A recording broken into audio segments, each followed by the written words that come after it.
Hey you guys, and welcome back to K Cooks. I am Keisha Michelle, and today we're going to be making some $1,000,000 pizza-getti. For your ingredients, you're going to need a lot of shit. I'll be sure to leave the recipe down below in the description box. Be sure to check that out. So as you can see here, I am searing up my meat. I am using ground beef and sausage. And I've also started on my noodles. Once your meat is done browning, we're going to go ahead and make the meat sauce. I am using a lot of Target brand sauces. Here I just use the traditional and the marinara by Good and Gather. I would definitely prefer either your, is it Rayo's or Prego.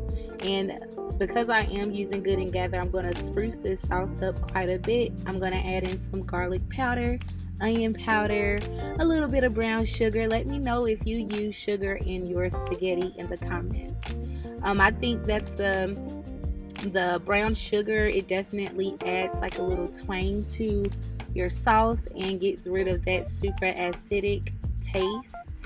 Some people will say that the sugar in your spaghetti doesn't make your spaghetti sweet, but I personally don't mind a little sweet kick. I'm definitely a sweet and savory type of girl, so I make sure I add in enough to where I can actually taste the sweetness, but not like diabetic sweet.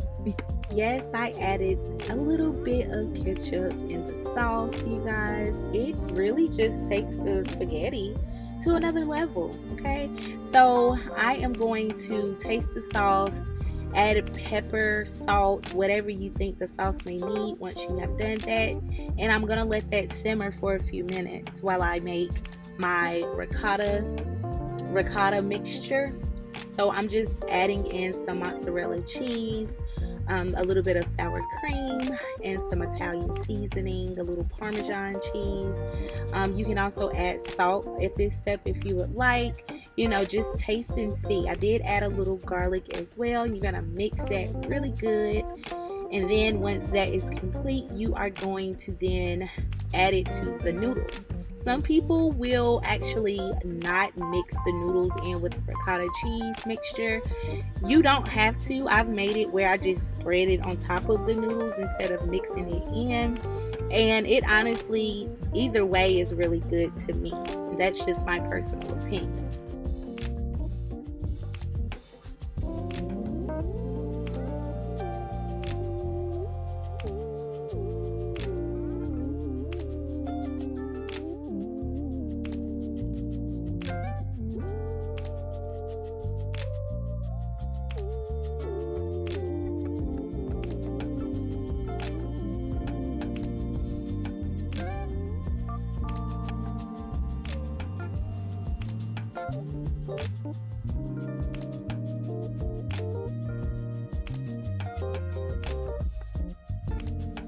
Once I have combined the noodles and the ricotta cheese mixture, I'm just going to add a little layer of the meat sauce at the bottom of a baking dish.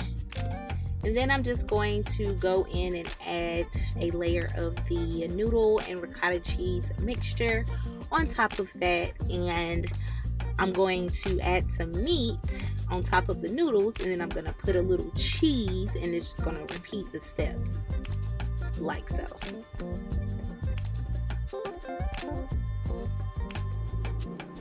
Let me also add this, you guys. You do not want to cut corners when it comes to selecting your cheese brand. I made the mistake by using a Target brand mozzarella cheese. I also wanted to use sharp cheddar cheese. I didn't have any of that at home. But y'all, my go-to brand for like cheese for pasta bakes or any types of casseroles is Sargento. Your cheese is going to melt perfectly every single time. I personally did not like how the Target brand's mozzarella cheese melted with this dish, and you'll see exactly what I'm talking about once I pull it out of the oven. But I would highly recommend using Sargento because they just have the best brand, or Tillamook. They are also pretty good as well.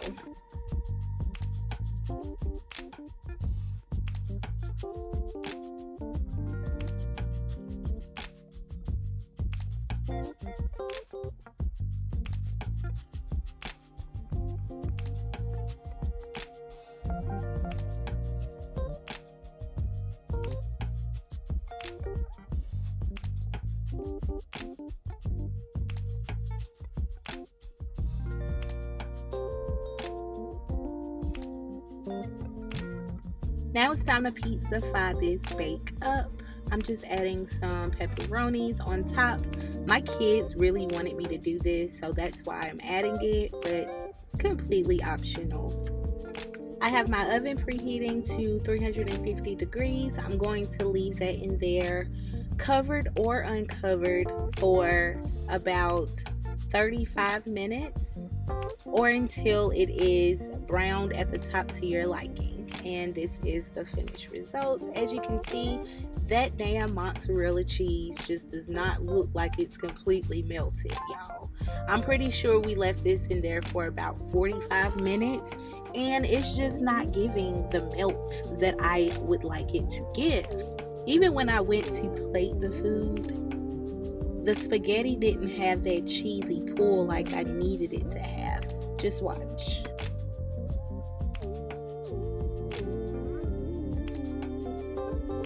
And there you have it, you guys. $1 million pizzagetti.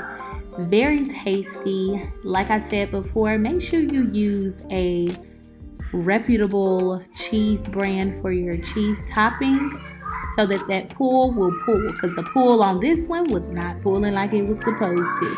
Anyways, you guys, thank you so much for watching. Let me know if you decide to make this recipe down below in the comment section, and I will see you guys in the next video.